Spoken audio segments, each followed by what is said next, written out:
When modern researchers try to identify the exact language spoken by the first human beings, they run into a wall. The reality is that spoken words leave no physical fossils. A stone tool or a bone fragment can survive for millions of years, but the vibrations of a human voice disappear the moment they are produced. Because of this, we often confuse the first written languages with the very first spoken languages. We look at the earliest surviving texts and assume they represent the starting point of human speech. This clay tablet features early cuneiform script. Developed by the Sumerians in Mesopotamia, it is one of the oldest writing systems ever discovered, dating back more than 5,000 years. Around the same time, the Egyptians began recording their own language. This stone wall section is covered in hieroglyphic carvings, representing the other primary record of humanity's earliest writing. Relying exclusively on these artifacts creates a surface illusion. Sumerian and Egyptian are simply the oldest languages we have written evidence for, but human speech existed for millennia before the first reed was pressed into clay.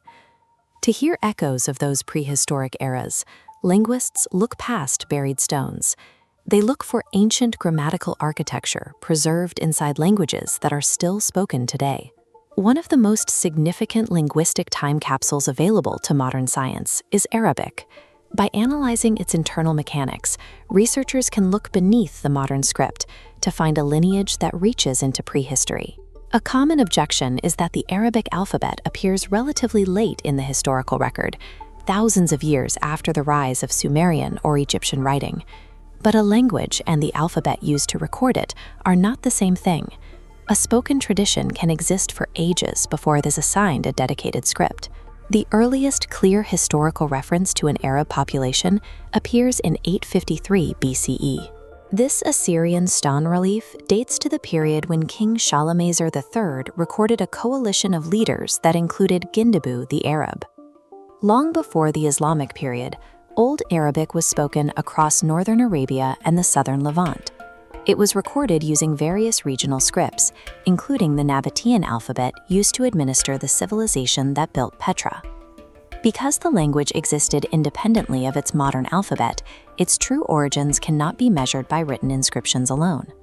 To trace the ancestry further back, researchers use computational phylogenetics. This method analyzes languages like biologists study DNA, tracking how grammatical rules and sounds mutate to reconstruct a common ancestor. Linguists group the Semitic language family into a branching tree.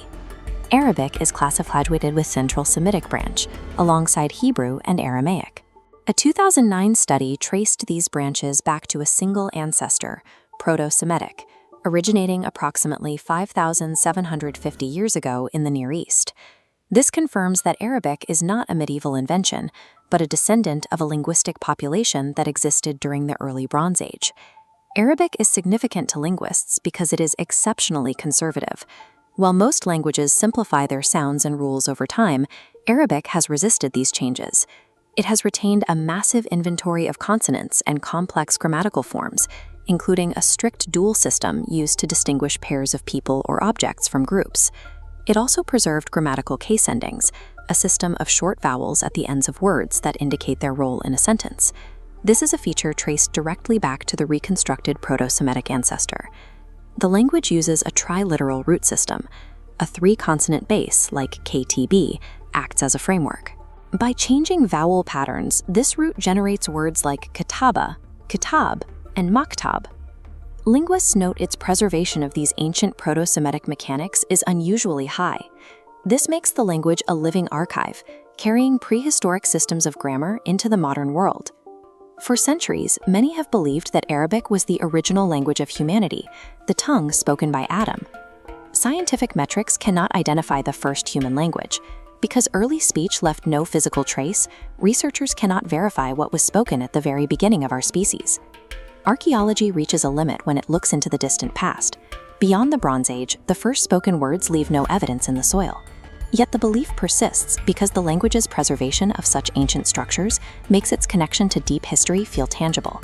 Science cannot confirm the existence of a single language preserved from the start of human history. What the evidence shows is that Arabic has retained grammatical systems that trace back nearly 6,000 years.